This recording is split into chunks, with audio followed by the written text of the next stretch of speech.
আমাদের ভালোবাসাটা ইতিহাসই রয়ে যাবে, তাকে আর কখনো পাওয়া হবে না। চলুন গল্পটা শুনে আসি। মেয়েটির সঙ্গে আমার প্রথম দেখা হয় একটা অনুষ্ঠান বাড়িতে। অনুষ্ঠান বাড়িটা ছিল আমার খালার বাড়ি। আর হ্যাঁ, আমার খালার বাড়ি ছিল বাংলাদেশ শেরপুর, আর আমার বাড়ি ইন্ডিয়ান কলকাতা। আর অনুষ্ঠানটা ছিল আমার খালাতো বোনের বিয়ে। আমার খালাতো বোনের নাম ছিল তুহিনা। সেই দিন আমার ফোনে এমবি শেষ হয়ে গেছিল, তাই ভাবলাম তুহিনার ফোন থেকে হটস্পটটা ছাড়বো। আমি তুহিনার রুমে ঢুকতেই দেখি একটি মায়াবী কন্যা, কি বলবো আর তার কথা, ডানা কাটা পরি বললেই চলে। আমার বোনকে তুহিনা বলে ডাকতেই মেয়েটির মায়াবী চোখ দুটো দিয়ে আমাকে দেখে। তুহিনা বলল, কিরে কিছু বলবি? মেয়েটি আমার খালাতো বোনের হাতে মানে তুহিনার হাতে মেহেন্দি লাগিয়ে দিচ্ছিল। আমি মেয়েটির দিকে একভাবে তাকিয়ে আছি। এইদিকে যে আমাকে তুহিনা ডাকছিল এটা আমি বুঝতেই পারিনি। তুহিনা এবার একটা জোরে ডাক দিয়ে বলল, কিরে তুই শুনতে পাচ্ছিস না? তুই কি কিছু বলবি? তারপর আমি শুনতে পেয়ে বললাম, না না কিছু না, এমনি দেখতে আসলাম আর কি। এরপরে আমি কিছু না বলে রুম থেকে বেরিয়ে চলে আসলাম, কিন্তু মনটা তো ওখানে ছুঁয়ে আসলাম। তার চোখের ভাষা আর রূপের ঝলকে মনে হচ্ছে আমি দুর্বল হয়ে পড়লাম। বারবার রুমের দিকেই মনটা টানছে, কি করি। তারপরে মাথায় একটা বুদ্ধি আসলো, আবার রুমে আমি চলে গেলাম। রুমে এসে তুহিনাকে আমি বললাম, বোন আমার হাতে মেহেন্দি লাগিয়ে দে না। তুহিনা এবার একটু রেগে গিয়ে বলল, দেখতে পাচ্ছিস না আমার দুই হাতই পুরো মেহেন্দিতে ভরা। তারপর আমার বোনকে একটু ইমোশনাল করে বললাম, বোন রে, কালকে চলে যাবি শ্বশুর বাড়ি, আর আমিও চলে যাব বাড়ি। আবার কবে দেখা হবে তোর সঙ্গে আমার তার কোনো ঠিক নাই। আর তোর কাছে আমি ছোট্ট একটা মেহেন্দি দেওয়ার দাবি করলাম, তুই না করে দিচ্ছিস।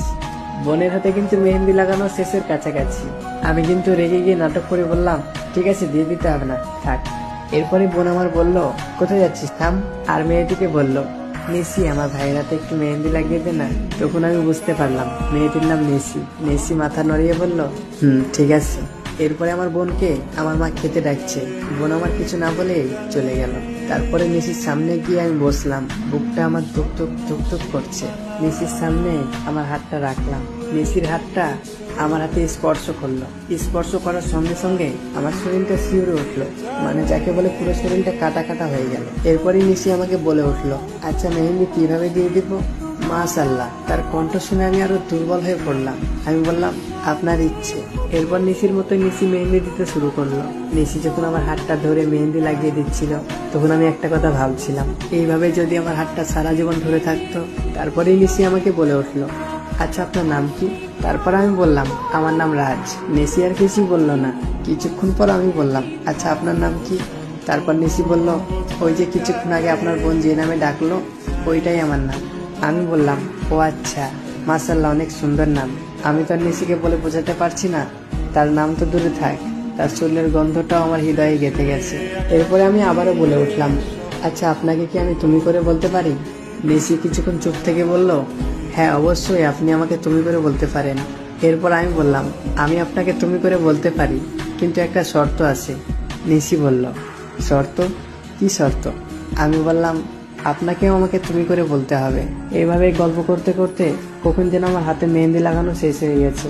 তারপরে নিশির মা নিশিকে ডাকছে বাড়ি যাওয়ার জন্য। নিশি বলল, ঠিক আছে আজকে আসি, সকালে আবার দেখা হবে।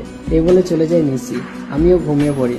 সকালে ঘুম থেকে উঠতে অনেক লেট হয়ে গেছে, বেলা 10টা বেজে গেছে। আমি ফ্রেশ হয়ে বাইরের দিকে গেলাম। বাইরে দেখি নিশি দাঁড়িয়ে আছে আর কি যেন একটা করছে। নিশির চোখে আমার চোখ পড়লো। তারপর নিশি আমাকে ইশারাতে ডাকলো। আমি নিশির কাছে গেলাম। তারপর বউ জামাইয়ের জন্য গলার মালা, কাঁচি, লাল ফিতে এইসব আমাকে দোকান থেকে সব কিনে নিয়ে আসতে বললো। তারপরে সব জিনিসগুলো কিনে নিয়ে এসে আমি নিশিকে দিয়ে দিলাম। আর তখনই আমাকে নিশি বলল, তুমি কি একটা কাজ করতে পারবে? কি কাজ আমি না শুনেই হ্যাঁ বলে দিলাম। তারপর নিশি আমাকে বলল, জামাই যখন আসবে তখন জামাইয়ের জুতাগুলোকে লুকাতে হবে। তারপর আর কি, মেনে নিতে হলো, যেহেতু আগে আমি হ্যাঁ বলে দিয়েছি। তারপরে আমার সময় চলে এসেছে। জামাই যখন জুতো খুলে বিয়ে করতে উঠবে, ঠিক ওই সময় আমি জামাই পারছি। জুতাটাকে নিয়ে আমি দৌড় মারবো, আর ঠিক আমার সামনে নিশি চলে আসে। নিশির সঙ্গে ধাক্কা খেয়ে আমরা দুজনই মাটিতে লুটিয়ে যাই। নিশির ওপরে আমি। নিশি একেবারে রেগে বম। নিশি নিচে থেকে রেগে উঠে বলল, তোমাকে দিয়ে কোনো কাজ হবে না। তারপর ভয়ে ভয়ে বললাম আমি, সরি, ইচ্ছে করে করিনি আমি, বিশ্বাস করো তুমি। এরপর নিশি বলল, রাখো তোমার সরি, তোমার সঙ্গে আমার হয়ে গেছে আরই। তারপরে নিশি এখান থেকে রাগ করে চলে গেল বাড়ি। এরপর নিশি আর আমার সামনে আসেনি। সন্ধ্যা পেরিয়ে রাত হয়ে গেল, তবুও তাকে দেখতে পাইনি। মনটা আমার কেমন জানি করছে, তাকে শুধু এক নজর দেখার জন্য। নিশিকে খুঁজতে খুঁজতে ছাদে চলে আসলাম। পেয়েছি এবার। ছাদের কিনারায় দাঁড়িয়ে আছে পাগলিটা। আমি নিশির সামনে গেলাম। নিশিকে বললাম, তুমি কি আমার উপর রাগ করে আছো? নিশি আমার কান্না করতে করতে বলল, রাগ করবো না? কতগুলো মানুষের ভিড়ে তুমি আমাকে ফেলে দিলে নিচে, তারপরে তুমি আমার ওপরে। এরপর নিশিকে আমি বললাম, তুমি বিশ্বাস করো এটা ইচ্ছা করে করিনি আমি। তারপর হঠাৎ আমাকে নিশি বলে উঠলো, আচ্ছা তুমি আমার চোখের দিকে তাকিয়ে বলো তো, তুমি আমার কাছ থেকে কি চাও? আমি একটু অবাক হয়ে বললাম, মানে কি বলছো তুমি? আমি তো কিছুই বুঝতে পারছি না। এরপর নিশি আমাকে বলে উঠলো, তোমাকে কিছুই বুঝতে হবে না, ভিতর ডিম। তারপর নিশি ছাদে থেকে চলে যাচ্ছিল, আর ঠিক ওই সময়তেই নিশির পিছন থেকে আমি নিশির হাতটা ধরে আমার বুকের মাঝে টেনে নিই। বুকের মাঝে শক্ত করে জড়িয়ে ধরে বললাম, আমি এভাবেই তোমার কাছে সারা জীবন থাকতে চাই, তুমি কি আমাকে রাখতে চাও? তারপর নিশিও আমাকে শক্ত করে জড়িয়ে ধরে কান্না করতে করতে বলল, তোমাকে আমি সেই অনেক আগে থেকে ভালোবাসি রাজ। হয়তো তুমি আমাকে 2 দিন থেকে দেখছো, কিন্তু আমি অনেক আগে থেকেই তুহিনের ফোন থেকে তোমাকে আমি প্রতিনিয়ত দেখতাম আর ভাবতাম কবে তোমার সামনে দাঁড়িয়ে এই 2 চোখ ভরে শুধু তোমাকে দেখবো। আর আজকে আমি একা না, তুমিও ভালোবাসো আমাকে। একবার কি ভেবে দেখেছো তুমি আমার কোন জায়গায় আছো? তারপরে আমি বুঝতে পারলাম নিশি আমার থেকে অনেক বেশি ভালোবাসে আমাকে। এইভাবেই সুন্দর চলতে থাকে আমাদের দুজনের সম্পর্ক। প্রায় 2 বছর যাওয়ার পর আমাদের দুজনের সম্পর্কটা 2 ফ্যামিলিতে জানাজানি হয়ে যায়। আমাদের এই সম্পর্কটা আমার ফ্যামিলি থেকে মেনে নিলেও নিশিদের ফ্যামিলি থেকে মানতে পারছিল না, কারণ নিশিদের ফ্যামিলিতে নিশি একমাত্র কন্যা, আর কোনো বাবা মা চাইবে না তার একমাত্র সন্তানকে এত দূরে বিয়ে দিতে। তাই আমার ফ্যামিলিকে আমি ম্যানেজ করে আমরা বাংলাদেশ চলে আসি, একটাই কারণ, শুধুমাত্র নিশিকে পাওয়ার জন্য।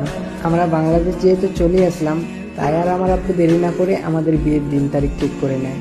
বিয়ের আগের দিন নিশিকে আমি ফোন দিয়ে বললাম, নিশি আমার না কিছু ভালো লাগছে না। তারপর নিশি একটু রেগে গিয়ে বলল, কেন?